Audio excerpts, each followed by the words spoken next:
The At Your End Step podcast is brought to you by Comic Town. Check them out at www.comictown.net and search for Comic Town Gaming Center on Facebook.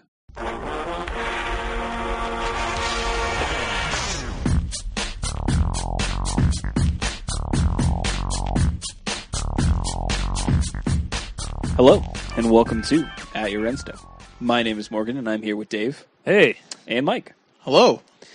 So we have another fun-filled episode for you. We have a couple things in community, and then, obviously there was a couple of GPs in the open to talk about. And then we'll kind of move into the weekend. Obviously, we had a good time over the weekend. There's some stuff that happened. There's an IQ that happened that we'll probably talk about a little bit in competitive, even though it's near the end. We'll probably talk about it first because it was pretty important. But there was some sports ball thing. I don't know.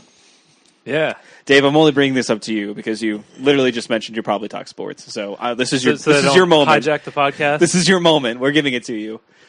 The Patriots and Tom Brady winning their fourth Super Bowl. Yeah. It was amazing. Congratulations. Yeah, it was great. Yeah. I want to know. I actually thought Dave was dead. I thought he had died.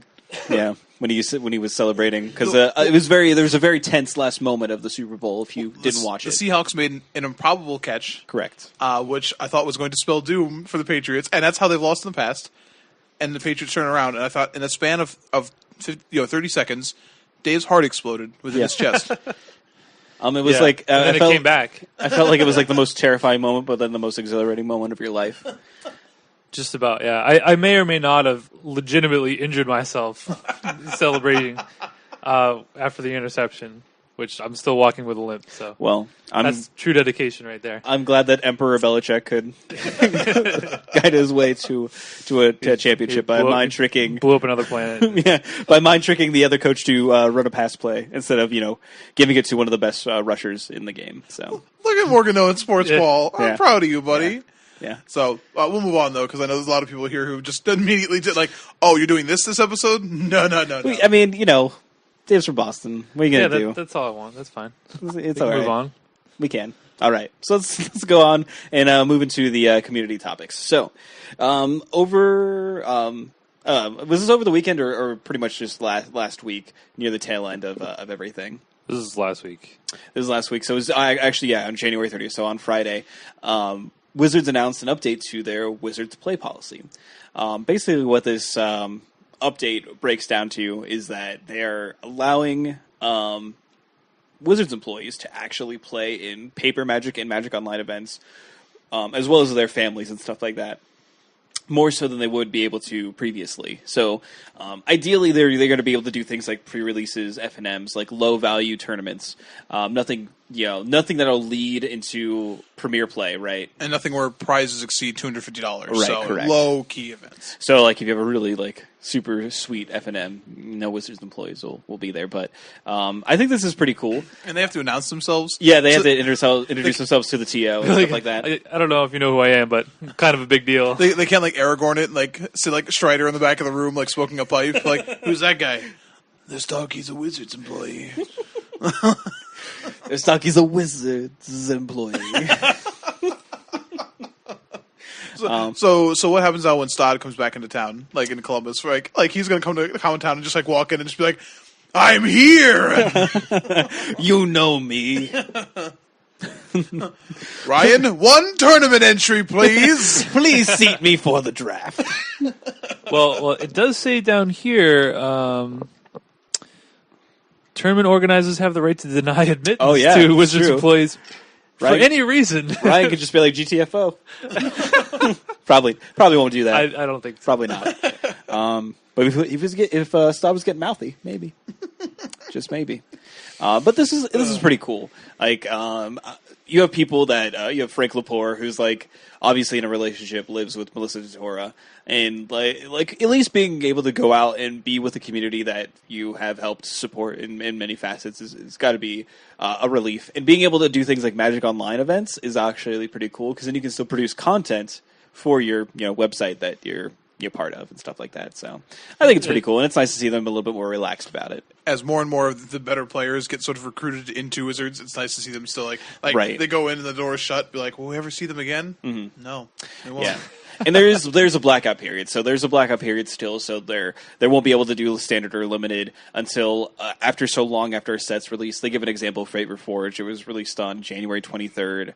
They wouldn't be able to play in any sanctioned tournaments until it's a week after. Yeah, a week after, basically. So yeah, I like this for the reasons that they kind of list in the article that they put out, just how it allows them to kind of get out into the community a little bit more. Yeah. I know that's pretty cool. Like, whenever Sam Stoddard comes back to town, I like to pick his brain about, just what he does and card design and stuff. And I think that's kind of cool. And I think it'd be cool for more people to get the opportunity to meet some of the members of R&D and stuff like that. So yeah, 100%. So that's pretty cool. Pretty nifty thing to happen in the community.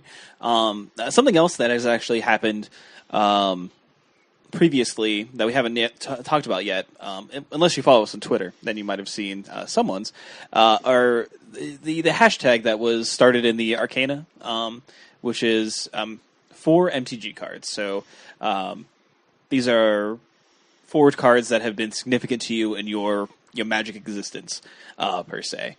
And a lot of pros, a lot of R&D members, people that work at Wizards have been tweeting out with this hashtag and basically sharing the cards that were significant to them. And we thought that we might take a try at it, have our hand at it, if you will. Now, Mike has already tweeted his out, so I know that he's ready. So we'll start with you, Mike. What are your 4 MTG cards and maybe a little bit why? All right, so my 4 cards that I posted, I guess I'll go in order of chronological order. We'll go that way. So first one I had was Booby-Trap, which is one of my all-time favorite cards. An artifact from Tempest, 6-mana artifact. You name a card, and then every time your opponent draws a card, it's got to be not a basic land, because that would be cheating. They reveal that draw. If it's the card you named, you sack Booby-Trap, you deal 10 damage to him. Get it? Like a Booby-Trap. And for a long time when I was playing casual, I played decks solely around putting some permanent you already had in play on top of your library and then naming it with Booby-Trap. They're like, what's your draw step? Huh? Is that it? Yeah. Every time I get to the full 20 with Booby-Traps, it was wonderful. I actually came out of hiatus when I quit Magic for a while during Time Spiral for a little bit because they printed Mishra. And Mishra's ability was when you played the artifact to search for a copy of it and put it into play. And I was like, and Booby-Trap was in like 9th edition. And I was like, oh man, we're going to go play some F&Ms. I like that you basically just wanted to play F&M to troll people with Booby-Trap. Correct. Yeah, that makes sense. It makes complete sense. Plus it has the word booby in it, so of course you would like it. Won a Legacy tournament with Booby-Trap once as well. Okay. This is the most ridiculous thing. Mono blue, accumulated knowledge when that was still playable, and Isochron Scepter and counter spells and shackles. You played blue-footed Booby-Trap? So there was a card called Metamorphose, which bounced a non-land permanent at the top of their owner's library, and they could put a permanent into play. And if you were able to put it on a Scepter on turn 2, they can never get past their second land drop. And then you could just wait till you had infinite mana and played a bunch of Booby Traps. It was the meanest deck in the world. It was so good. Second card is Astral Slide, which is an enchantment from the Onslaught block, and it's currently featured in Vintage Masters. Yeah. Where if you cycle a card, you can exile a permanent or a creature, and then it comes back into play at the end of the turn. This card was awesome. When I first got into real competitive Magic, this was the deck that I first cashed with at an F&M. The first time I ever made prize was with this deck. Love Astral Slide. Would play it today. If they said, Dragons of Sarkir is actually just a cycling set with Astral Slide, I would invest much monies. Yeah, it would get played. Third card, Chandra the Firebrand. Those who know me know I have a love affair with Chandra, and I sort of personal claim to infamy is playing Chandra the Firebrand and a bunch of weird Grixis control decks and doing pretty well with them, despite Dave advising me not to. True story. Famously was told that if I killed someone with a Chandra the Firebrand, I had to shout something so other players in the tournament would know, including Dave. And I cacawed at an opponent when I did this to them, and everyone it was really awkward because I'm I have to do this now, and it's that was the birth of the caca. And then lastly, Young Pyromancer, which honestly I hope really doesn't need too much of an introduction for me. It's been a pretty awesome card for me, and I love the design. I'm playing its big brother now, and I'm very happy it's in the format. Fair enough. Those are 4 solid cards. I definitely. I mean, they're 4 cards, that's for sure. 2 of them at least are pretty good, right? Sure. I tweeted out mine. Oh, well, I'm sorry, Dave. I did. Not from that Your End Step account. Yeah, exactly. I was trying to your personal accounts, whatever. Yeah, that's true. Anyway, so Dave, you go. So my list is a lot more spiky than Mike's. I pretty much got a lot of spike feeders in there. Yeah, there's all different kinds of spikes. No, but like I've been mostly a tournament player for my whole Magic playing career, so I don't play casually that often. But no booby traps for you. Huh? No booby traps. No, but maybe an almost as old card. My first card is Lin Civi Defiant Hero. Which is the Rebel legend that let you pay X to search out a Rebel card with mana cost X. Broken. Yes, very broken. That was the centerpiece of my first competitive success, I should say, or the first deck that I played a ton of that was just super good, which was Counter Rebels, one of my favorite decks, which was basically a Rebel deck with blue, played counter spells, brainstorms, and it let you play multiple ways. You could play beatdown, you play control. Just really, I don't know, ton of fun, at least for me. My second card is Realm Razor from Shards of Alara, and this is a 3 red, green, white beast. It's a 4/2. When it comes into play, you remove all lands from the game, and then when it leaves play, you return all the removed lands back into play.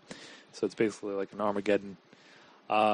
And there's a couple of reasons why I chose this card. First of all, Armageddon was one of my favorite cards ever. You don't like people that fun, do you? No. He doesn't like his opponents to play Magic. No, that's interesting. No, but I won my first PTQ with this card, which was limited, as Shards of Alara limited, and I had it both in my sealed deck and in my top 8 draft. So that'll always hold a special place for me. Third card is Cryptic Command, which is a card that I played the first weekend it was legal in one Massachusetts states. And then probably after it was legal for about a year, I basically made a pact with myself that I would play Cryptic Command in every single deck until it rotated, and I did. So, I mean, that was a hard one to follow. Yeah, man, I bet that was rough. I mean, it was pretty good. So yeah, I've played Cryptic Command probably more than most people, I would say. And then my last card is Jace the Mind Sculptor, which is probably my favorite card of all time. Obviously, I had a lot of success playing it, and it was somewhat similar where I played it basically until it got banned in Standard. So no one negated your pact? No. You had no negation of your pact? No. Oh, okay. Interesting. Interesting. I guess I don't have the history that you guys have, so most of my cards are going to be fairly recent. So I really like Torch Fiend, good card. It's one of my favorites. Gloom Widow, that card was sweet. That was a reprint? Oh, that's technically Gloom Widow, yes. Was a reprint. I at least know that. Gosh. My first card is definitely Huntmaster of the Fells. I really enjoy playing that card, and it reminds me of like playing Jund back when an Innistrad block was there, and just the value of the card made me happy to be playing it. I also enjoyed playing your Huntmaster of the Fells. Yeah, yes. So I'll give you that. Yeah, hate you. Next one is probably Liliana the Veil. It's again, one of those cards around the Jund era, but it continues to be one of my favorite cards that I get to play in Modern, and it is just super powerful, and just can always get behind a good Liliana the Veil. Another one is definitely going to have to be Angel of Serenity, which reminds me of Drunk Reanimator days, and those are some of the more successful days of me playing Magic early on.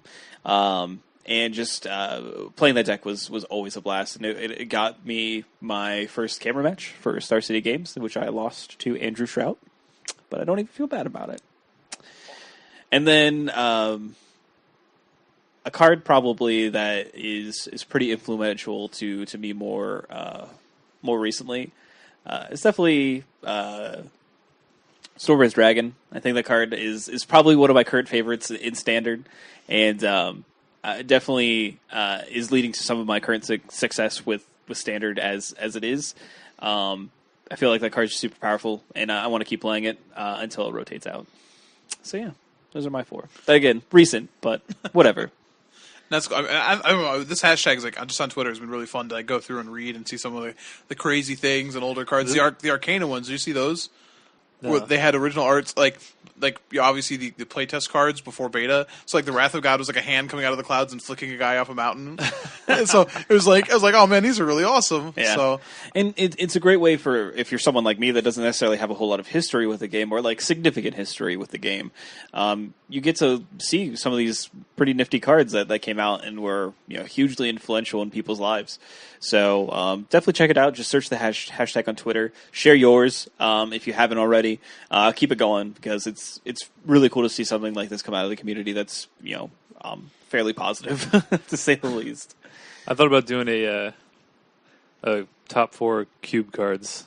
Oh yeah, for me, but that'd be sweet. I didn't, so it's too bad. You'll have to wait till next time. Probably should do that. Yeah. There's still time, Dave. Right now? Yeah, right off the top? Not right off the top. Right. We want you to put time in it. We want you to cultivate it as you would your cube. Plant your seeds. Let them grow. Yeah. Okay. Yeah. So, what episode is this? 75. 75. Hey, that's a real milestone. Correct. Kinda. It's 3/4 by episode 100, we'll have it. Oh, okay. Yeah. All right. I like how we're all just kind of whoa, that's a cool episode. Yeah. You guys liking that? Yeah. 75. Just wait 25 more episodes. Oh man. Yeah, keep them hanging. They really enjoy that. Yeah. All right. Sweet. Remember that one guy who was I can't wait. Oh God. Oh man. Well, let's go ahead and move on to the competitive segment of the show. So we're going to start off here with GP San Jose. It was a team limited GP, which is always awesome. It makes me sad because I don't think there's going to be a team limited GP near us. I think it's Detroit. I don't think we're going to be able to make it, which is very super sad. But always be fun to watch.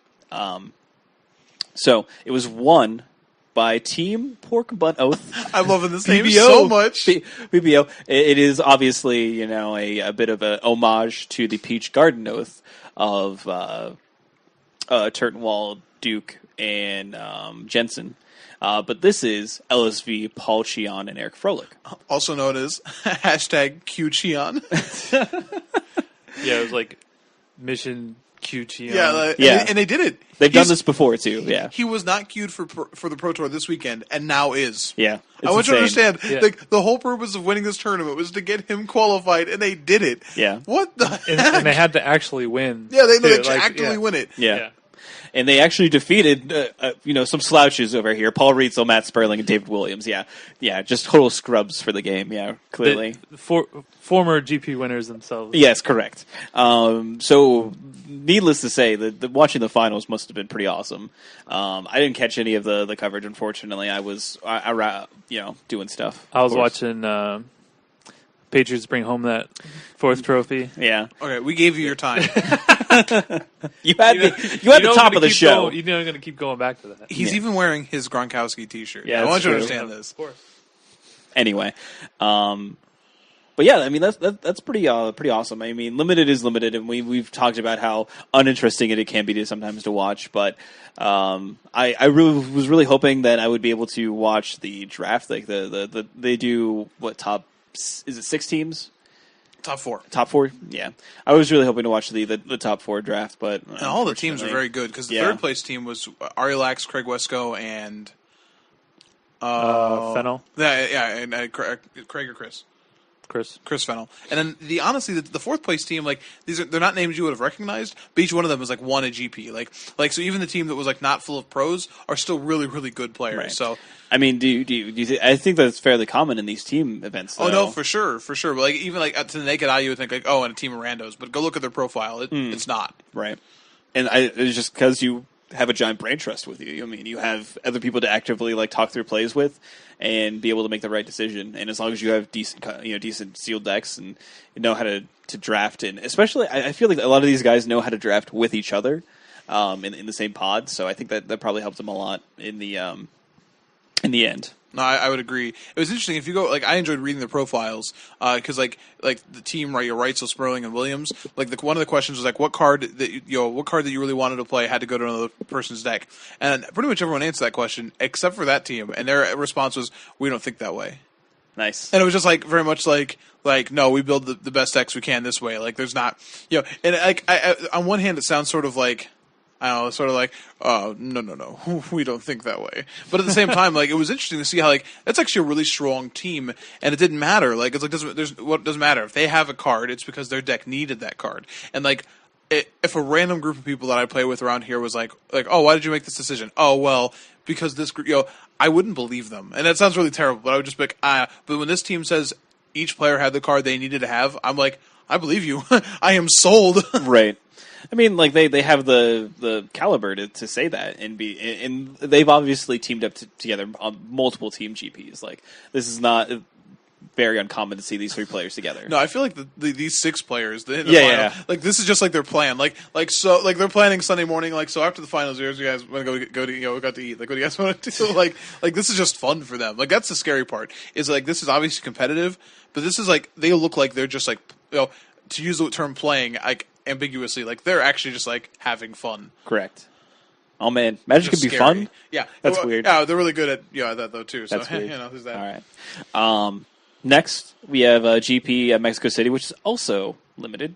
But Pascal Maynard comes back from almost like not really being a name anymore to just being like, yeah, let's go ahead and be like, let's win this GP and have my 3rd consecutive GP top 8. Like, just a house. Coming back.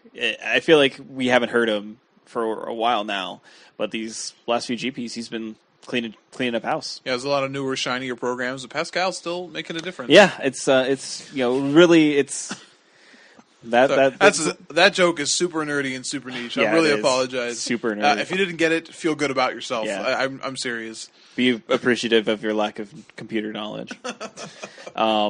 But yeah, again, this is a limited GP, and it makes sense that they ever have big limited GPs around the release of a new set. Obviously, big limited GPs. Yeah, this was like 600 something people. Oh yeah, not big, but I mean like their premier events, as in like their GPs were limited. That makes sense. Not like actual attendance. I definitely saw on Twitter like some guy like had his bag stolen that had like his passport and stuff in it, and they were like tweeting around for it, and I was just like, that sounds like end game scenario for me. Like, GP Mexico City. Someone took my passport. No, don't leave me here. No. Well, the sun's going to go down and I don't know what to do. Oh, man. Oh, that's terrible. Martin Hughes made top 8 as well. Awesome, in that GP. But other than that, I don't really know what happened. Didn't really pay much attention to it. Yeah, again. Limited happened. Limited GP. Happened, yeah. They drafted. I'm sure it was relatively sweet. So let's move on to the Open, which was in Indy, and it was Legacy, so that's why we weren't there. And it was won by Jim Davis, playing Sultai Delver. Ben Weinberg was also in the finals playing Storm. I kind of feel bad for Ben. He was on camera all day Sunday. Mm-hmm. He had one loss. Like, he just wrecked this tournament and then had some pretty average draws in the finals. And Jim Davis, like, had some, just, like, flipping double delvers. Like, and just, like, oh, this is really bad for me. So it was a little awkward. Like, I felt like they even said on camera a couple times, like, oh, this is Weinberg's tournament. Like, it feels like it's his tournament. And, like, in the finals, it was just, like, it was a train wreck. I was like, oh, this is really bad. That's pretty brutal. We also have Matt Hoey and Rudy Briska showing up, playing one of your favorites. Yeah, there. So I actually watched Legacy coverage all day Sunday up until the Super Bowl. Yeah. But mainly because early on they had Rudy on camera, and he was playing a new version of Charlotte's, Charlotte's Bug, Charlotte's Sultai. Okay.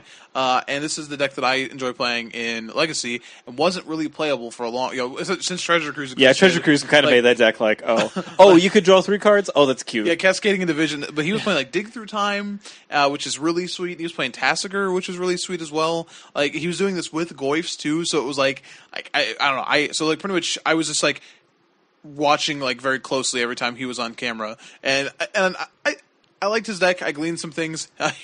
Briska tends to play a little loose on camera. Yeah, he does. But the deck seems sweet. So I ended up watching a lot of Legacy coverage. I never want to see Storm play Storm again. I just want you to understand. I watched enough Legacy coverage to know that watching Storm play against Storm was miserable.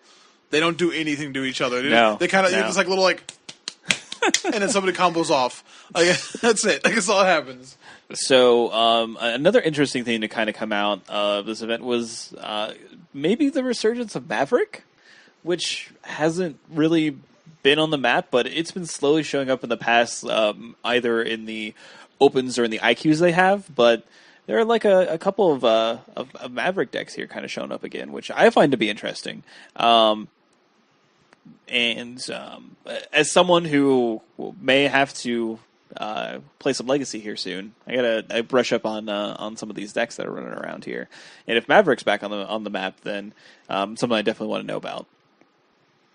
And we also have Mono Red Burn showing up in the top 8, which is pretty sweet as well. I'm sure Patrick Sullivan was happy to see that. Probably, I imagine he was pretty jazzed. And he does like himself a basic mountain. And we also have Infect showing up here, which is a favorite of mine. Even if people hate me for it. Playing a dig through time. Playing a dig through time in the list of 29 spells he has running here. So I think that's pretty interesting to want to play that, as well as become immense, of course. I noticed I was going through the top 32 decks, and I noticed that Thomas Enevoldsen made the trip out. You may have recognized him from the World Magic Cup champion Denmark team. Yeah, there's a lot of that deck too. Like a ton of Death and Taxes, a ton of Elves, which is not surprising. The Euros love Death and Taxes. Yes, I don't know why. Yeah, they just. Also, another miserable match to watch: Death and Taxes versus Elves. Death and Taxes can't do anything. Yeah, they have to get like an early GT and then maybe have a game. It's like the cards just mean like every card that isn't JIT means nothing. Yeah, just nothing. So I watched more Legacy this weekend than I probably ever have. I was pretty proud of myself. Yeah, but I wanted to point out, and I was serious, that I watched much Legacy this weekend, but apparently a lot of people did not. Yeah, they had good numbers, but Patrick Sullivan said that it was significantly down compared to a standard open, because you just don't have the standard people. Like there are people that only play standard because that's the only format they can afford.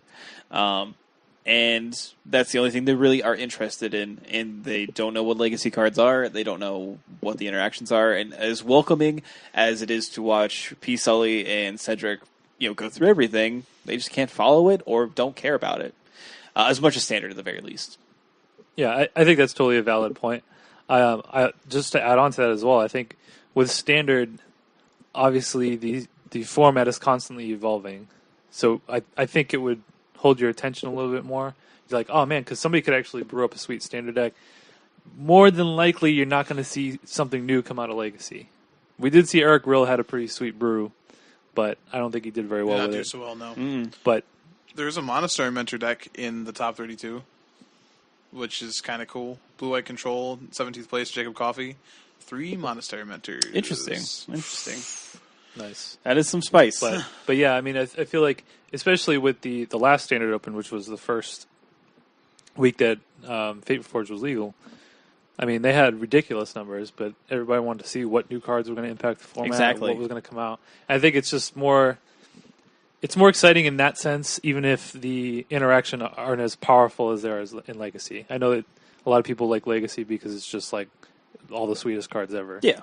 But I also think there's some excitement to see what new cards are going to come in and make waves in standards. Yeah. So do you think that affects their choices on say this Legacy Open averages 10,000 viewers, right? And a Standard Open is like 12, 13,000 or 14. I don't really know what the numbers are, to be quite honest. What if Modern is somewhere in the middle? Does that mean as we go forward, do they adjust this season as we go forward and be like, this Legacy Open's magically became a Modern Open, this Legacy Open magically became a Standard Open? I don't think the viewership is everything. I think they can use that information and make more informed. Yeah, I mean, I don't think it's everything. I honestly don't think it'll have that big of an impact. Fair enough. If it was more like like the numbers you gave were fairly close. That's I would fair. say, That's fair. within a couple thousand. If it was like a larger gap, I'd say maybe they would start looking into it.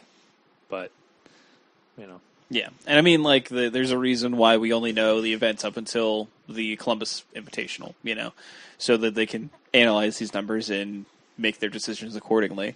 I don't think that we would see anything modified that we know of right now, but if Legacy numbers are low in viewing and low in attendance, I could see them adjusting them going forward. So the Open was obviously Legacy. We do have 2 IQs to look at, though. First, we'll look at the standard IQ, and it was won by Nathaniel Bass, or Bass, depending on Depending on what you're all about. Depending on what you're, yes, exactly. Playing a blue-white heroic, or white-blue heroic, as they have it listed here. It doesn't really matter. Woo! Woo! Heroic. Playing, let's check here. No Valor stances. None. No Fate Reforged cards.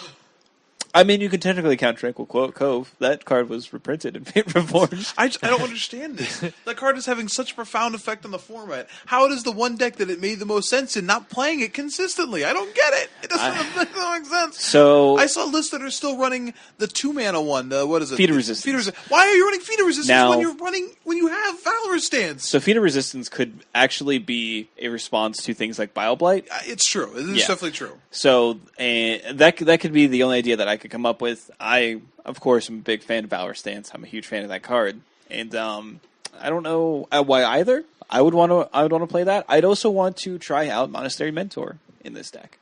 With a deck with 20 spells, I would want to see if we could put that in Blue-White Heroic and actually go wide with it, as many people have kind of pointed that out, and see if that's a viable strategy.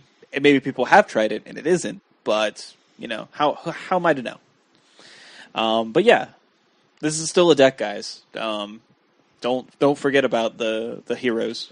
I mean, it definitely makes sense this week, and after how big the format went last week, to see a deck like this, and look what it beat in the finals, right? Another deck that's just trying to go so huge that sometimes it's just like, oh, I got to kill a 2/2. So the other deck was the 4-color Soul deck, which was fairly popular. Before this was like Fate Reforged. The flavor of the week, before. And Chris Anderson was a player that notably did well with it, won the Columbus PTQ with it. So a graveyard deck that doesn't have whip, basically. It tries to go big with, like, Soul of Theros. Multiple Tassigers. Yeah, it's DC, things like that. Siege Rhino, of course. This is just one of those good stuff decks. When you look at it, very creature focused. It's sort of interesting with this list. I mean, you obviously don't have any main ways to deal with planeswalkers, and maybe you just are just trying to be more powerful than them. Just trying to be like, okay, cool planeswalker. Here's my Siege Rhino into Siege Rhino into Soul of Theros, or Siege Rhino into Wingmate Rock and Soul of Theros, just trying to get huge, and then. In the sideboard, you'd have things like Disdainful Stroke and Negate to help out with that, probably, as well as Lair of Heresy for Elspeth if they're still showing up. So, I don't really understand not playing Whip anywhere in the deck. Maybe is there something that I'm missing? The main way. I mean, you've played against this deck, so They mainly just run off of Soul of Theros and manipulating that, as well as just getting value from Sidisi and stuff like that. So I played Chris Anderson on this list 2 weeks in a row. The first week, I was able to beat him, and it was honestly because of Whip, mostly. Whip was the trump in the mirror. The next week, and the last time when he won the PTQ, he was running main deck Pharika's. In the main deck Pharika's, changed the matchup drastically. He hit them both games against me, and it just warped the matchup. Yeah. So I feel like if you're either you're going to run at least one Whip, because it makes sense, especially if you're playing Commune with the Gods. At least have one in here for value. Yeah, that's what I'm thinking. Or you should have the Pharika. That's how I feel about this. Yeah, and he obviously did well. And honestly, Chris Anderson had been really trying to tune the list, whereas this does not.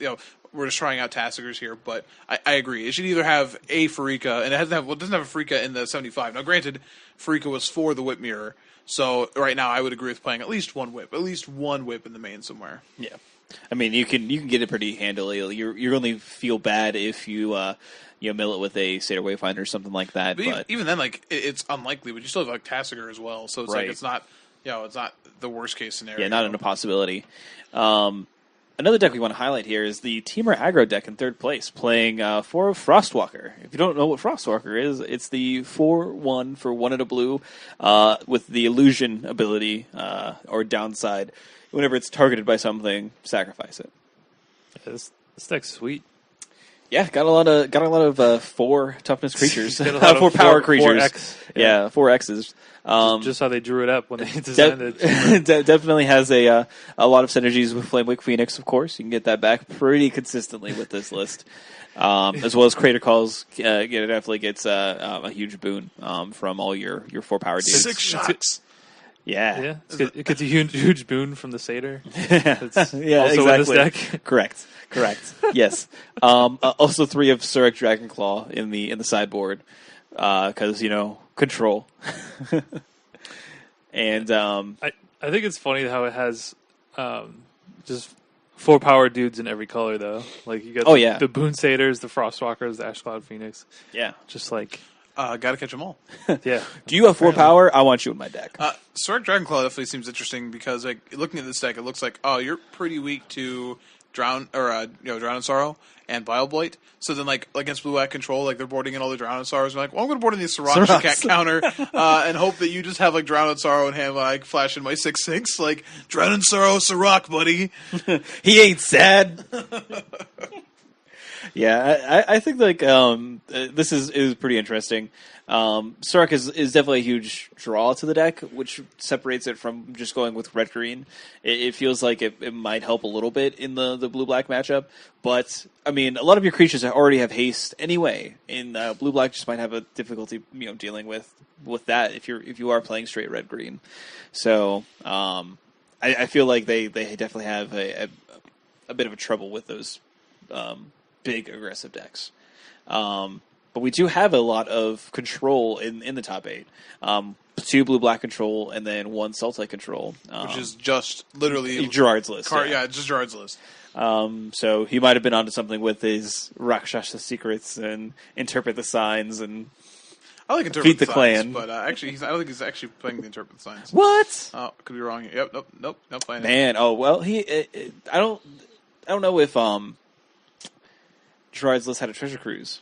He might be playing it over. I think it did. I don't know. I can't remember. I know Arilax's list, or not Arilax's, or Ali Andrazi's list had treasure cruise. So maybe that's the tech. Maybe. So. Oh well. Guess he didn't want to be that cute. And then the 2 blue-black controls are pretty much pretty much what we've come to see. One of them is playing a lot of Perilous Vaults still. So 3 Perilous Vaults, 2 Crux of Fate, and this is Marcus Fitzgerald's list. I think that is a bit of a point of contention between these lists, between like what's the balance between them and how many they play. I mean, I guess in the Sultai matchup, you go back and forth because Sultai Charm becomes live against you playing Vaults, but at the same time, you can hit all their Planeswalkers with it, which is important. And it's also good against, like, Vaults is better against the Ascendancy decks, which have, like, Sabretooth, where it's like, okay, well, exile your indestructible thing, exile your enchantment. So I could see still running some of Revolts makes sense. Yeah. One thing I just want to point out, and this kind of goes along with what we're talking about, how people are like, oh, should we play Vaults, should we not, is this is going to be kind of an interesting format for a little while because we don't have a Pro Tour to kind of set the format. Mm-hmm. You know what I mean? Like, I kind of feel like if this Pro Tour was standard, there might be a really good blue-black control deck that comes out that it just becomes, like, the blue-black list. Yeah, you know what I mean? Sort of what happened with Abzan post, right. Post Pro Tour. Right. So we're not going to have that Pro Tour to kind of set things up for, everybody to copy lists. We're on our own. Yeah, right. Repent for the end is near. We're on our own, yeah. So it'll be interesting to see what happens and see where the format goes, I think. Mm-hmm. 100%. We also have a couple of Abzan lists, both aggro and mid-range, showing up, piloted by Nicholas Hale for aggro, and then Galen Whitaker for mid-range. Now, Dave, you said that if you were going to play this weekend, you would be playing Abzan mid-range. Yeah, I think I'd give it a shot. I've actually not played that deck. I played Abzan aggro, but Yeah. Yeah. Mike's looking at me weird. Well, seeing as like whatever before we started downstairs, you said you'd be playing my list, but that's cool. Honestly, it would be between the two. Dave is a fickle man. Not recently. The truth is Dave can't play one of my lists card for card, no matter how much he says he wants to. And I was like, oh, this looks good. Every time the last second list is going to swoop in, and he's just going to be like, ooh, I'm surprised you're married to one person. Yeah, why aren't you on Sister Wives? The aggro list does have some Wardens in it, and a couple Tassigers, so pretty interesting to see them kind of take that up. Also playing the Abzan advantage, so I don't know how he didn't win. Are we looking at the Abzan aggro? No, they fixed it. It was no, it's still not. Thanks for stealing my joke, Dave. No, that's I Matt. just noticed that they didn't fix it. Yeah, they didn't fix it. Abzan. Abzan, yeah. No, that's Matt Guido's list. I'm looking at Nicholas Hale's list.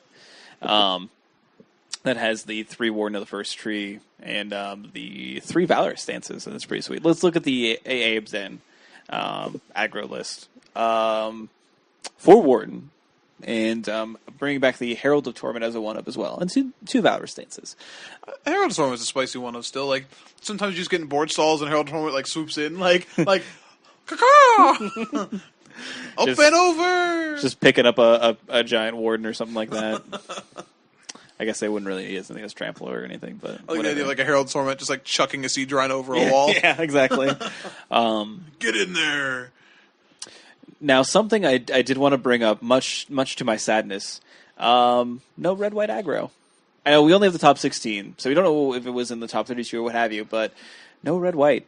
I wonder why that is, in all honesty. Do you think, like, it's hard to say that the metagame changed to combat it. So I do want to point out that the lower end of the top 16 is a ton of devotion. And that's, even when I played, like, the Boros version, like, last year, like, devotion is a heck of a matchup for that deck. When you have, you're trying to get tempo out of your removal, and if they can jam multiple spells in a turn, they're sort of negating your ability to cast multiple spells in a turn. So I could see if there was a ton of, like, devotion down a lot of the tournament, Temur Ascendancy, green-red. right, like, if those are the decks that are in the top 16, I could see that pushing, like, if there were red-white decks that would have been in the top 16, maybe they're in the top 32. Yeah. It would be my only guess, because that matchup is rough. I would definitely agree. Also, if there was a lot of blue-black or Sultai control, yeah, it's probably also rough. Probably not the best. Blue-black is probably a bit worse than Sultai, but neither of them are probably very much fun, so... Yeah, it makes me kind of worried going into regionals what I should be playing, but we'll probably see what the deck you're good with. It's just one tournament though. There's so many decks in Standard, and it's not a very big tournament. So technically Modern was bigger than Standard by 2 players. Yeah, which is impressive. But he was only talking about 140 person 5K, which is nothing to sneeze at. But this isn't like an Open's worth of data. You can't just decide based on this. Maybe at an Open when you have 64 lists. You could look at that and go, okay, this struggled. You have top 16 of a smaller tournament that is not the premier event. When you have people like Jim Davis and everyone else in the top 8 over the Legacy and not a ton of people not even showing up to prep for the Pro Tour. And the weather. Let's just point out the weather was supposed to be very bad, so a lot of people left. So I don't think you can take too much out of this tournament. Yeah. Like, it's fine. I don't think any deck here surprised. Like the 4-color mid-range deck that was in 13th was hilarious. But I mean, like, that was the thing This is a deck playing 16 creatures, and 4 of them are Flamewake Phoenix, and other 4 of them are Goblin Rabble Masters. This deck is the greediest thing I think I've ever seen, and I'm talking about a person who enjoyed the deck list that Brad Nelson posted that had 1 mountain, 4 Chain of the Rocks. Okay, this is a greedy deck. It's playing a Whip of Erebos. So this deck's playing the Whip and not the Graveyard deck. That's weird. Okay, that's weird. It's okay though. He's playing a Johnny Metzer hero, so if you have a Goblin token left behind, it's a 4/4 trigger. Oh yeah, nice. Combo. Now, something to bring up is that there definitely is a distinct lack of Whip decks. Now, when do you think that it's going to be right to come back and play those lists? I don't know. I don't like. I really enjoyed playing Whip, and I thought I was going to keep playing it. But now that Ugin has made an impact and Ugin is showing up, I mean, the whole point, like the whole strategy of the Whip decks against like the blue-black control decks is to stick a Whip and outvalue them, like make them run out of cards. Well, when Ugin exiles your entire board, including the whip, you don't have many ways to deal with it. Like, Ugin is, like, the Sultai matchup as well is terrifying. Like, it is terrifying. They have Ashiok and Ugin in the main, and they can ramp into it. It doesn't feel good. I don't know when these come back. If they do it all, I guess, which is, unfortunate, maybe. Unfortunate probably isn't the right term. Interesting is probably better. Probably healthier for the format, though having a bunch of blue-eye control isn't exactly healthy for clocks either. No. But I just say, as someone who is really high on the whip decks, I was surprised to see the Soul Theros deck do well when there's a Sultai control deck so close to it. Like, he ran through the bracket correctly, because it's really hard for that deck to beat it. Like, how do you beat an Ugin in that deck? You're playing no Heroes Downfalls in the main. Nope. Who cares if you have a Soul Theros in the graveyard? All your permanents just got exiled. You have no board. Like, you could literally exile their entire board, leave an Ugin at 1, and they can't do anything about it. They have no whip to get haste eventually. Like, nothing can be done. It is disgusting. So I think Ugin spells doom for this for a while. Now, if the format speeds up again, if you have a lot of red-white, you have a bunch of, like, the Rabble Red maybe coming back or Sly, then the whip deck fits back in, because the deck that's like, oh, well, I'm going to play this Courser into this Siege Rhino into this whip, it feels pretty good then. But definitely better than the Sultai control deck does against those decks. So Right. Now, another thing you don't see a whole lot is Jeskai tokens. Actual zero. Coming soon. I mean, so I know you have some sweet tech, obviously, for your version, and why do you think that, again, this blue-black control menace, per se, is the reason, or is there some other reason I actually don't think blue-black's a terrible matchup for tokens. Mm-hmm. Blue-black actually can just lose to a singular resolved Raise the Alarm. Like, that deck is still set up to just lose to 1/1s because of the way how its removal works. Mm-hmm. I think you have a couple reasons for this. Some of the bigger mid-range decks started pushing it out, and I don't think they're playing the right cards. Like, every list I saw, even from the top 64 from a few weeks ago, we talked about how they were untuned, playing with a bunch of one-ofs, and still playing Jeskai Charm, which I think is absolutely incorrect right now. Like, I think there's a way to build the deck to still be good, and I have a list I think is good, but I think Standard continues to be a format that has a really quick, I don't know how I'm gonna word this, like a quick memory. Does that make sense? Like, they quickly forget things, right? Like, ooh, we have this new hotness. Oh, how do we beat this deck? And a lot of times people just like move around, and then you see a deck like Blue White Control with a bunch of no new cards sneak back in and take a win. And I think you'll see tokens again. Like, that strategy is still insanely powerful. Jeskai Ascendancy is still the best Ascendancy in Standard, despite Team Ascendancy's Ascendance. Ascendance. My brain broke. I don't know what to tell you. What do you think, Dave? I don't know. Cool, good. Thank you for your input. Hand up here, like you're ready to go. I was gonna say we didn't see Jeskai tokens, but there's a Jeskai aggro, which is like old school, like week 1 of cons. Except for the Soulfire Grandmaster, showing up. I don't. Every piece of writing I've seen about the card has just been like underwhelming. Yeah, right. The card's price is tanked. I think it is interesting though when you have. You mentioned Jeskai Charm being bad in tokens. Well, I still think it's good in this deck because this deck can actually burn you out. Yeah, but it's totally different. Like, it's yeah. But like, 4 Jeskai Charm, 4 Lightning Strike, 4 Stokel Flames, you can put a lot of pressure on blue-black to keep their life total high, and you can put them in awkward spots. So this deck might be a deck that is better, equipped to fight against blue-black, if that's going to be a thing. This deck has a really hard time with a lot of the, like, if 4-color Soul is popular again, it's miserable because a lot of them are running 2 to 3 to 4 Wingmate Rocks Rhino. and a bunch of Siege Rhinos and then Soul Theros, and it's like right. But if Ugin is pushing out those decks, and it's fair, and then this that could be good again. No, I agree with that. And I think tokens can be good for the same reason because you can start going under. You can start applying pressure in different ways. You know what I mean? So I think you're just seeing a format start to breathe a little bit, if that makes sense. Yeah, and we'll see what regionals brings. That'll be exciting. We'll see, because I really have no idea what the size of these tournaments are going to be. It's sort of a wild card. We're all pretty in the dark on that one. But I like how this format is now. I think, though, Dave, your point is definitely interesting because without a Pro Tour, this format could get really weird. Really weird. Because normally it is. Normally it's like, I remember back when the last Dublin, when you went, and like how the top 8 of the Open in Cleveland before the Pro Tour was like, was like these green, white. Yeah, these mid-range decks are sweet and this, and the Pro Tour happens, and it's like, what just happened to the format? You know what I mean? Like, it's So it's like the pros just step up. Puny mortals, obviously play mono blue devotion. I kind of hope a couple of them just play a standard deck just because they want to show people what's good in standard. Like we should be playing modern, but our standard deck's so powerful. Jeez, I wouldn't want. I mean, I'm pretty sure Willie Ed will be playing Siege Rhinos. So. That's probably true. That's 100% accurate. I can't wait. Patrick Chapin suggested this week that the biggest problem card in Birthing Pod before the ban was Siege Rhino, not Pod. I was like, that's a pretty strong assumption. Claim, I don't know. Man. That is a bold claim. So, please don't take my Siege Rhinos from me. With that in mind, do we want to move into Modern? Yeah. Speaking of Siege Rhinos, there were none, right? 0. Unless Dredge was playing them. No. All right. No Siege Rhinos in the top 16. Again, small event. So can't necessarily be like, oh, well, there clearly there's not going to be any, green-black X decks ever. But it was won by someone you might be familiar with, Dave, Steven Speck, playing Amulet Combo. Turns out he remembered all of his triggers this time and took it on the tournament. He's been a bit of a heater. Yeah, he has. He won the GP, honesty, right? Yeah. He didn't. Well, he finished runner-up in the GP, I believe. He was second in GP. Yeah, second. Not won it, but second's pretty good. Hey, good on him. I mean, finally got that first place. I do want to point out what this should tell you something about Modern. And I've been saying this for a long time. Like, the deck that I enjoyed playing, the deck I love playing, is definitely a corner case deck in each deck. But I think I don't think personally Amulet Combo is a very good deck. It's fragile. What it does is, it peters out sometimes, right? But if you as a player are very, very good with your deck, it's rewarding in this format. You can see Steven Speck just like, I know how this deck works. I'm assuming a lot of my opponents do not, right?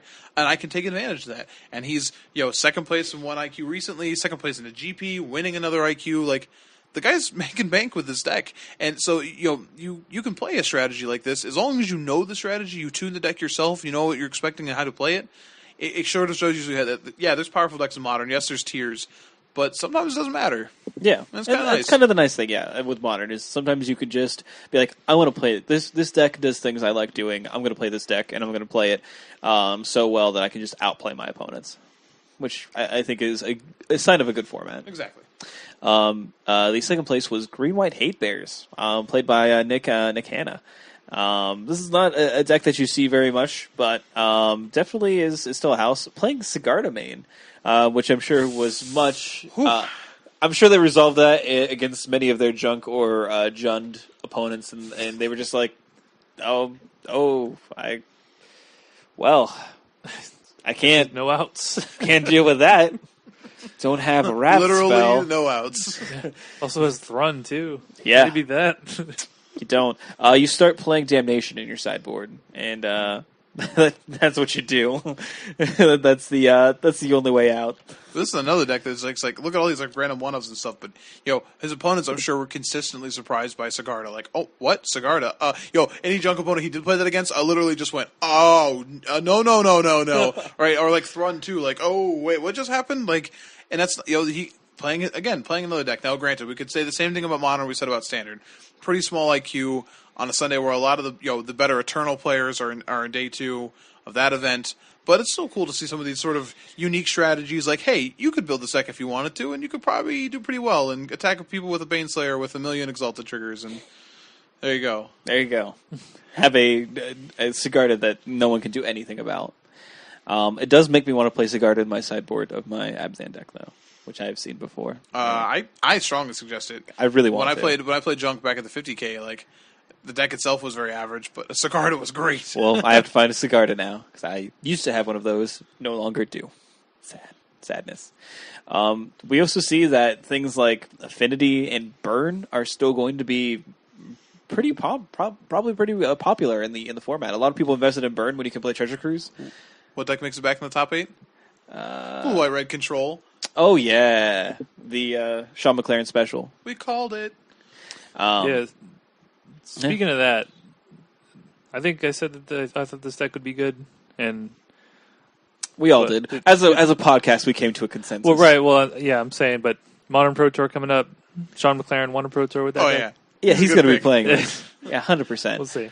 I was waiting for the reports of poor like Josh McClain, like love you, buddy, but there's gonna be reports of like Josh McClain is actually wandering lost around. Like he looks like I don't. Well, where's your deck? I don't know. I don't know. Josh, what table you're at this round? I don't know. So lost without pod. Oh man, so I will say if you look at this Jeskai control deck, have you seen this? Yeah, it's got Young Pyromancers in it, bro. Yeah, card's good. I don't know if I've seen that before. It's a nifty finisher. Yeah. A guy on Star City today suggested you should be playing Blue-White Red Control with Pearl-like Ancient. It was interesting. Sure. You know, so trying to find a couple different finishers, trying a couple different ways to win the game seems fine. I do want to mention that the Red White Burn deck that was also in top 8 definitely had 2 Soulfire Grandmasters in the sideboard. Ooh. And I don't know how often how good they were, but it is there. But we get some spicy lists in the top 16. Oh yeah, we do. We got a couple of sweet ones. So like I'm gonna name the 3 lists that are at 9th, 10th, and 11th. Elves, Dredgevine, Bant Conscription. Also 12th place, Dredge. Also 13th, Death and Taxes. We just entered Legacy for no reason. And the 15th place list is hilarious as well. Oh yeah, because when you see rack, you would assume, oh, this is 8 rack. It's not. It's not actually. Oh, is it? See, that's what I just thought it was. Now I have to look at it. Oh man, Nick's at the. Oh yeah. Yeah. Oh yeah. Like, yeah, this is not mono black. This is like Blightning, Terminate, like, and then accident. Like, oh no, they went there. Liliana's Caress. Yeah. Oh no. Yeah. She's got the bad touch. At least she didn't play Megrim. Like, at least went that way. I mean, it's basically a Megrim, man. Oh man. Blightning? Jeez. A lot of these decks are just like, so obviously small tournament, but this deck's like, no Treasure Cruise. So if you hover over the Blightning art that it defaults to on Star City, it definitely defaults to the Tybalt art, and I hope you played Tybalt art Blightnings as the ultimate troll. Like, yeah, of course. Tybalt you? I mean Blightning. Wait, what? Yeah, these I gotta look at this Elves deck. It's just pretty much Elves, 14 Forests and 4 Nykthos. 4 Quarter Calling. Yeah, this is sweet. I'm surprised Jordan hasn't talked to us about this and said, I'm going to play this in Modern now, guys. I mean, he has the lands. Yeah, he has the... I don't think he owns 4 Nykthos. I don't think he does either. He owns Gaia's Cradles, but he doesn't own Nykthos. Oh, man. Yeah, apparently you can do this, and that's good. I'm happy about that. Hey, man, if this deck is a thing, I still have 4 beta elves, so that'd be sweet. Oh man! Dust those off. Is that your test? I have 4 beta of this. I can play the deck. Oh yeah. I definitely have 14 beta forests too, so I can run those. So we do obviously have a Dredge Vine list, but I want to take a look at the Dredge list, just for the sheer fact that it's playing some Tassikers, which is pretty sweet. Actually, 3 of them. Did the Dreadvine? Yeah, see, the Dredgevine list didn't have any Tassies, unfortunately. Yeah, and also running 3 Golgari Grave Trolls for some reason. Yeah, because, 4. Who needs 4? Why would you want 4 of, like, I don't know. the best card in the deck? But, like, Satyr Wayfinder also shows up in this Dredge list. Oh, man. Card's sweet. I'm happy this exists. Also Boyle. In the sideboard. and Not of the Bone in both of the lists, which is so cute. You have to, right? At that point in time. I mean, it's just free lives. I think it's sweet. I'm glad that, that these strategies got a boon from being able to play Grave Troll, and it's not broken. Like, that's the good thing. No, very beatable. Mm-hmm. And it kind of ends up looking like Dredge even in Legacy does, right? Where it's like, this deck could do well, and then if it does too well one week, everyone puts a Rest in Peace or 2 in their sideboard, and the deck disappears. Or just the amount of like natural Relic of Progenitus running around in sideboards for things like, a Abzan matchup or Tarmogoyf matchup. We'll probably be able to keep enough to keep this in check, I would imagine. Imagine most of those creatures are so this is I think the key to this deck. We talked about the idea of power versus synergy, right? Mm-hmm. The decks are very synergistic, but really they only have a couple ways to become multiple Vengevine turns are disgusting, but beyond that, most of their first few turns are really average and don't have a lot of good interaction. So I mean, yeah, I think this deck, like, these decks are totally fair. The players who want to play like this can play like this, and that's great. New decks in the format, always good. Gotta love the red-black burn list, though. In 14th place, 3 Tombstalker in the main deck. Oh, man. Modern's such a fun format where you get to see things like, fine, you take away Treasure Cruise? I'm going to play Tombstalker. I'm going to play the original Delve card. Make my own Delve cards with blackjack and hookers. Oh man, I think that you at least have to like put at least like you're already playing 1 Stomping Grounds. Just play 2 and then play Tassiger and then try to get that card draw.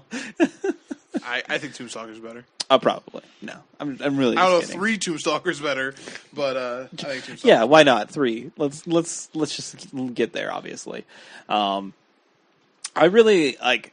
If I were to play Burn, I think I'd want to go red, white, black, and play Bump of the Night. Just for the sheer fact that I know that you play Iona and you would play red, and I just want to be able to kill you with Bump of the Night. Oh, man. That'd be amazing. Look at the volcanic fallouts in this deck. I know, I was just going to point that out. Why?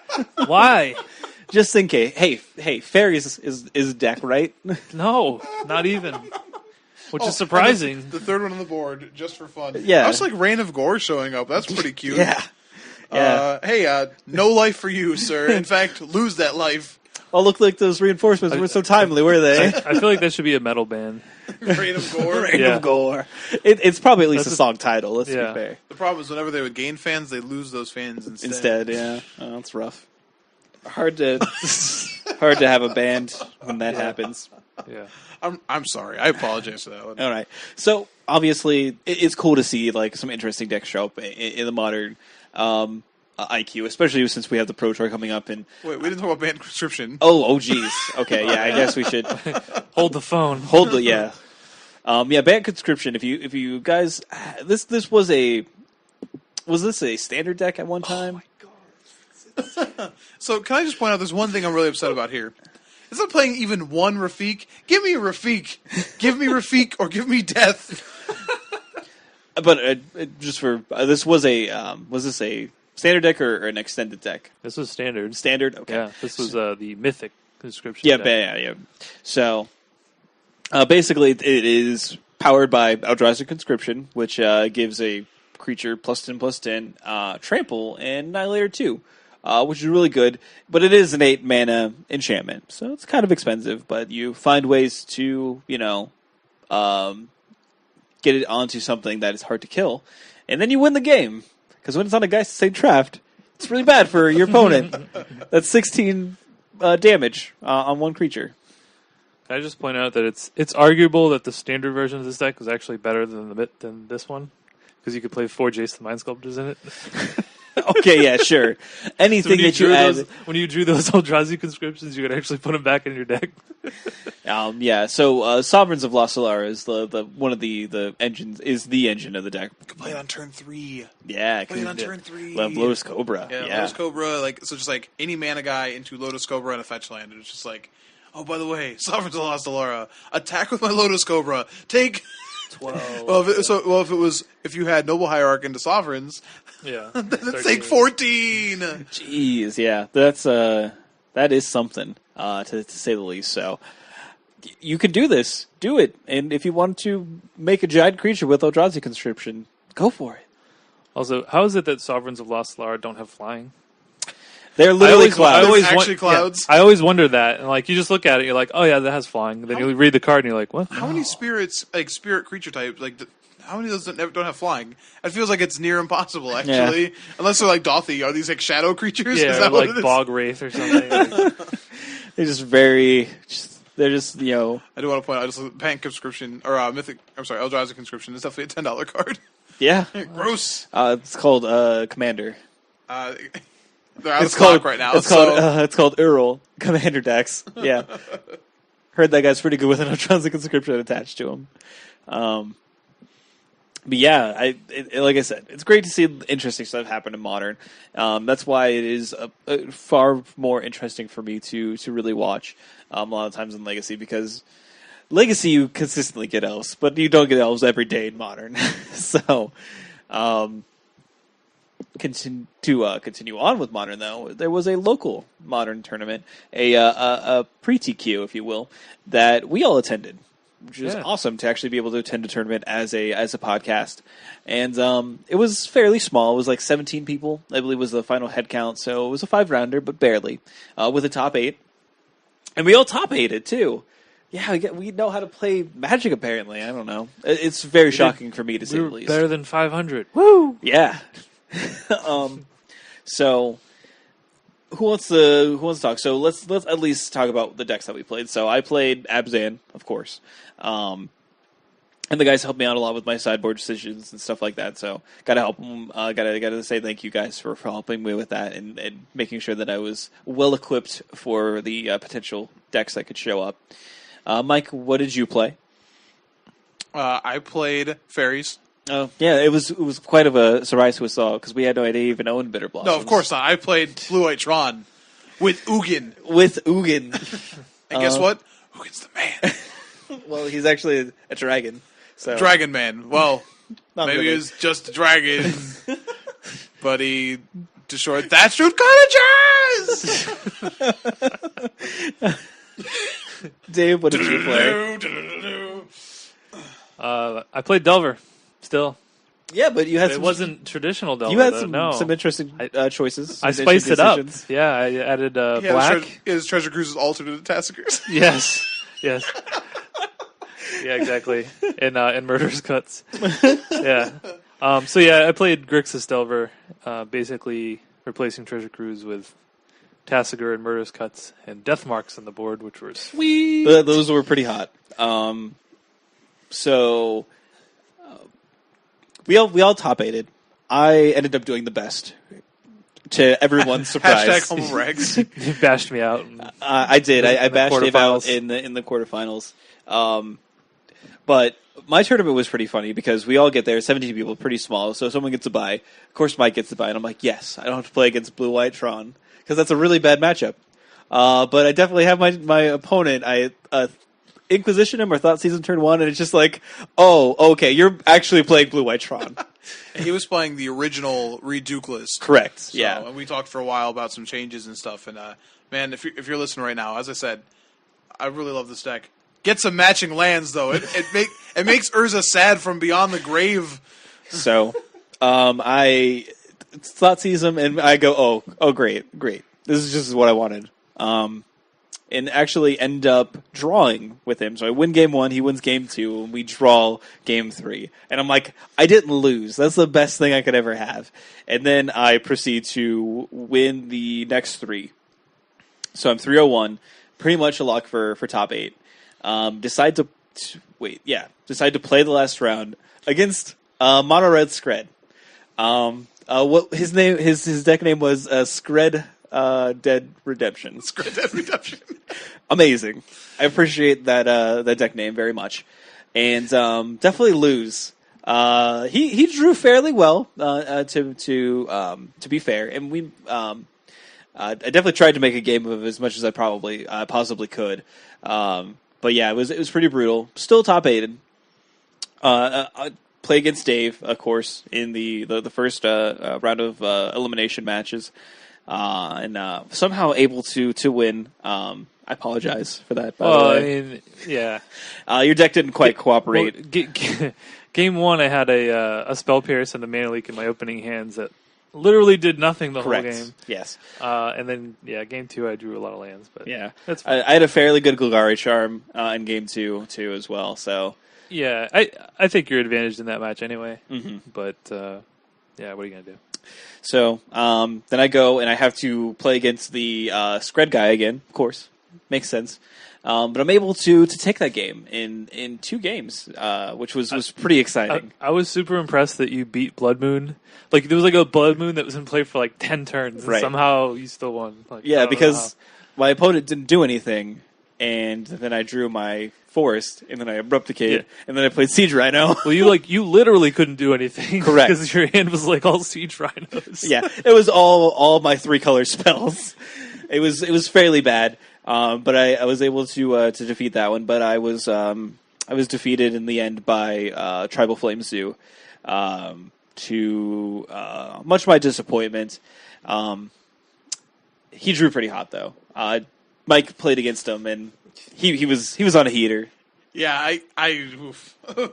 Oof. So many moles to 5, so many straight gas cards off the top. Yeah, I really wish that it was me and you in the finals, and then I do too. It would have been fairly sweet because you would have won.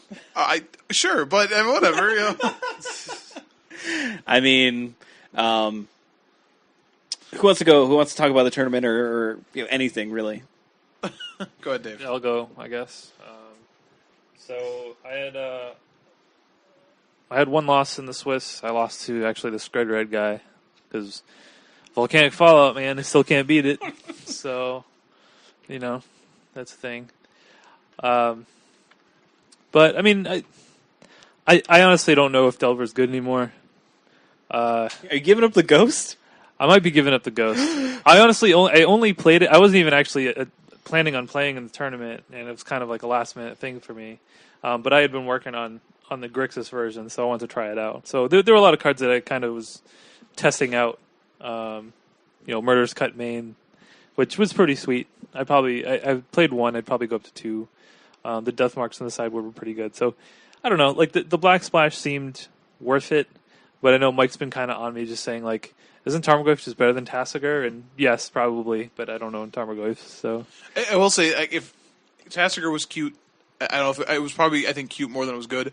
But if there was one card in that list that earned its weight, and I agreed with you on, Deathmark was very good. Yeah. Being able to Snapcaster that card in the way the format looks right, like even against the Zoo player, there were so many targets where like you can gain so much tempo off a card like that. Like that card was perfect. So I think that's enough of a justification to continue brewing in those colors. Yeah, like that was mainly the reason I figured there'd be an uptick of green decks, whether it be Abzan or Zoo, and Deathmark just seemed like the perfect card. So yeah, that card was sweet. Yeah, it's pretty brutal to just have like a 1-mana answer to so many of the creatures, and at least in the Abzan list, 1-mana answer to Siege Rhino or Tarmogoyf is it's pretty good. Yeah, pretty good. Turns out it was pretty nice. But other than that, I mean, it's pretty standard like Blue Red Delver prior to Treasure Cruise, with just 4 Snapcasters, more counter spells. So I played like more mana leaks and remands. It just didn't feel the same. Like when I was playing against you, I was like, man, I just need to draw Treasure Cruise right now. Oh wait. Man, it would just be great if I could draw Ancestral Visions right now. Yeah, it's weird. But I don't know if the deck's good. It's possible that it still could be, maybe a tier 2 deck. I wouldn't be shocked to see it do okay at the Pro Tour, but I don't expect it to be tier 1. Yeah. Is there anything that you might be looking to go to next? I think like Jeskai Control is probably something that's in my wheelhouse. Oh yeah. I do think Modern as a whole is going to slow down a little bit now that you don't have Treasure Cruise kind of making all these combo decks ridiculous. So I think Cryptic Command gains a lot, and Blue White Red I feel like is probably the best Cryptic Command deck. So you're gonna remake that pact where you play only only Cryptic Command, in all your decks. Yeah, I might have to do that. Resign the lease on your Cryptic Commands. Yeah, That's exactly. probably it's not a bad place to start. I tell you right now, you sign up with Cryptic Command right now. We slash the registration fee. It's gone. You get in here, we get Cryptic Commands with a personal trainer, we pump that mana base right up, we'll get you back in tip-top shape. We even throw in a time for Brazilian bikini click. season. Yeah, we'll be training with Snapcaster mages. This is just Brazilian clicks. We'll get you hooked up with a Cryptic t-shirt, Cryptic shorts, Cryptic water bottle, Cryptic sweatbands, whatever you need. We'll send you to that Celestial Colonnade. We'll get you all set up. Oh, man. So, Mike, please, regale us with your tales. So, I played Blue Lightron. I got the sweet value of a round 1 buy, which was awesome. And I want to say the best part was standing behind Morgan as he cast that Thoughtseize, and he just turned around and gave me the saddest look. Like, it was like that bonfire gif, like, just like... I think my actual words were, why? Why? Like, it's a good deck. I played Junk after that. and it's a pretty good matchup. It really comes down to, do they have Liliana? If not, it's hard for them to put pressure. You know this well, and very well. Ugin, I put an Ugin in the so I cut a Battleskull for an Ugin, and then cut the dig through time that was no longer legal for a Snapcaster Mage. Both were great.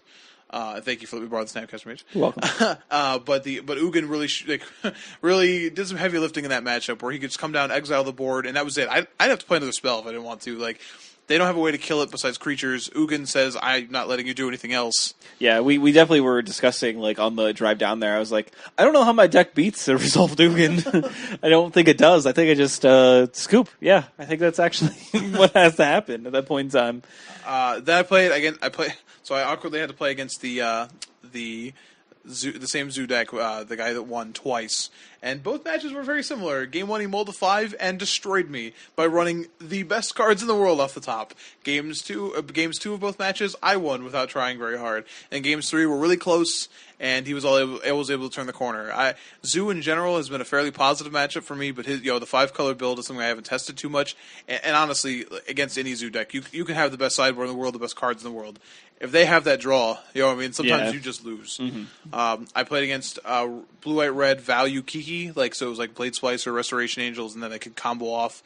Really tense match, came down to turns, I won in turns, and had to cast Iona, cast Ugin, activate multiple Colonnades to make sure I could present lethal.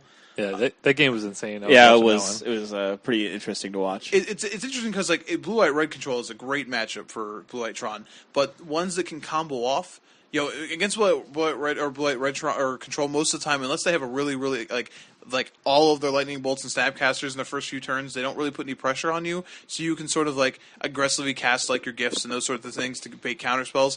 But in this one, you got to be careful how you tap, because they can just combo off.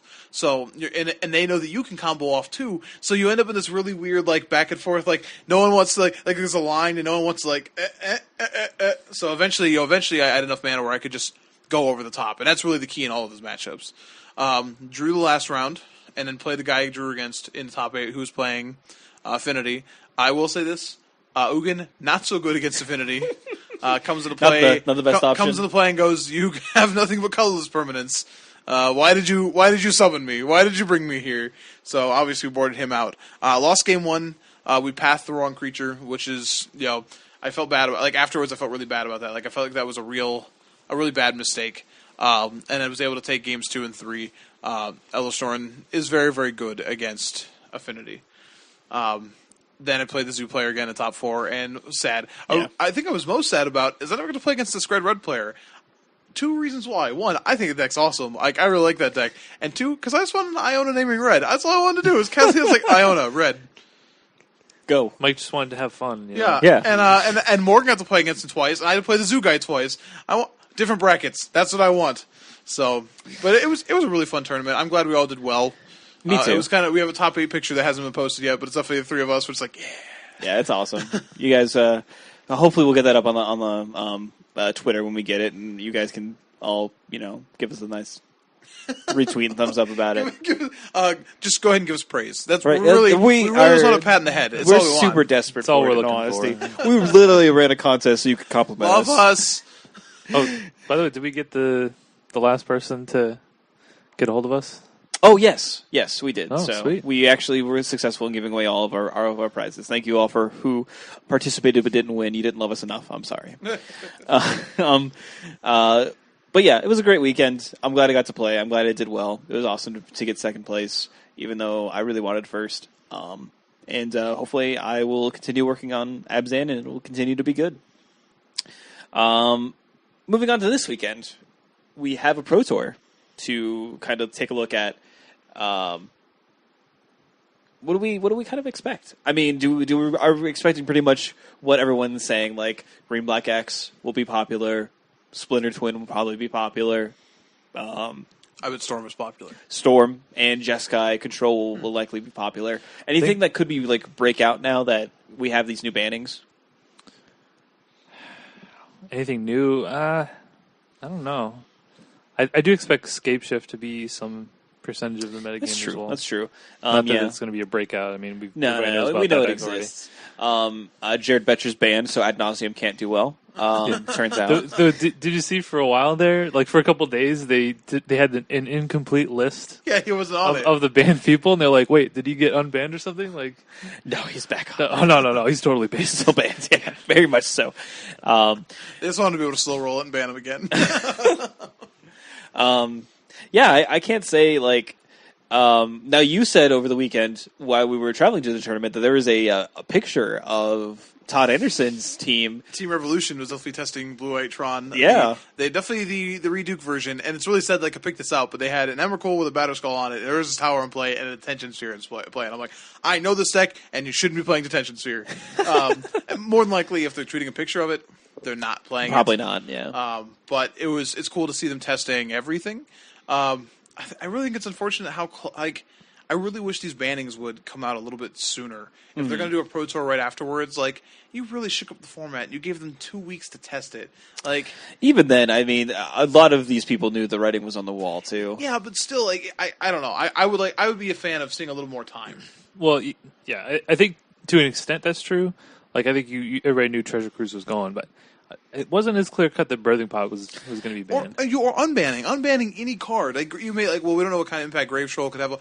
We don't because we don't have time to test it. Yeah. You could tell them. You could say, okay, these cards will be banned and unbanned when Fate Reforged comes out, and you could make that announcement 2 weeks before. There'd be it doesn't change the date the cards are banned. It doesn't do anything more but give the Pro Tour players more time to test. And I don't see why that is a problem. I don't understand it. It doesn't make sense to me. Yeah, I mean it's. Or the players, honestly, forget the pro players. How about just the regular people who I can't play Modern anymore, my pod deck's gone. Well, here's a 2-window buffer that if you're going to play in a Modern tournament, you know that you should probably get a different deck. You know what I mean? If they're trying to reduce the blow of how this affects even the common player base, it just makes more sense, I think, to release it earlier. Do you have any predictions of who's going to take it down? Who's going to take it down? Man, Dave sort of already mentioned this, but I think Sean McLaren's got to be an early favorite. Maybe like a Patrick Dickman. I'm thinking of archetypes that could still be good, Teamer Twin. Yeah, like Teamer Twin or these Blue Red Control decks. I think they could be good. Beyond that, I don't really know. I could see a Finkel doing really well, picking up Storm when the format's just any Finkel or just the Finkel. No, JFK.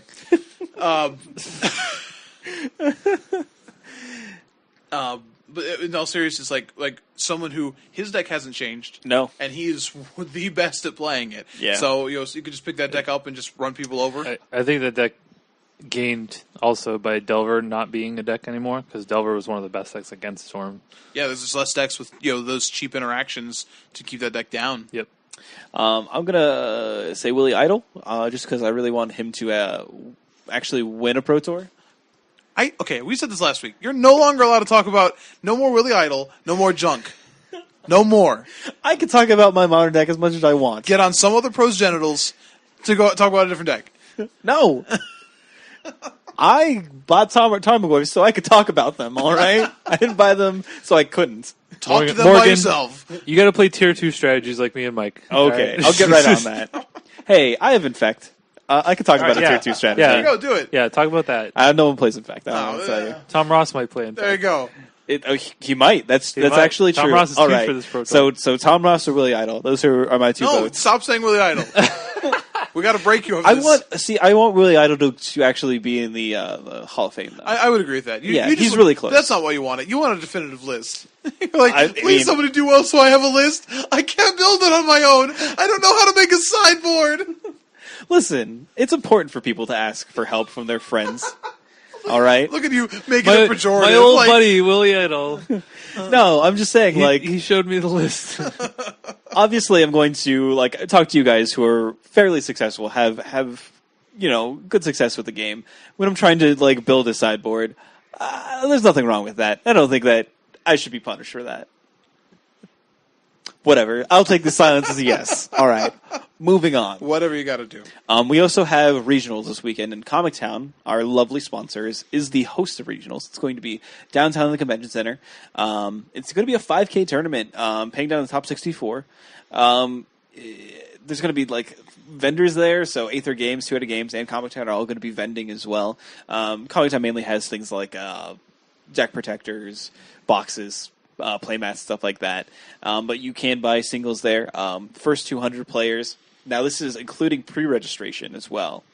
I don't know exactly how the pre-registration works. I just know that you can pre-register, and that does assist in you getting a playmat. But I don't know if it's just if they're sectioning it off, where a certain percentage goes to the pre-regs, and a certain percentage will go to people that show up on the first day. No, it's the first 200. It's just the first 200 pre-regs? Yes. The first 200. Yep.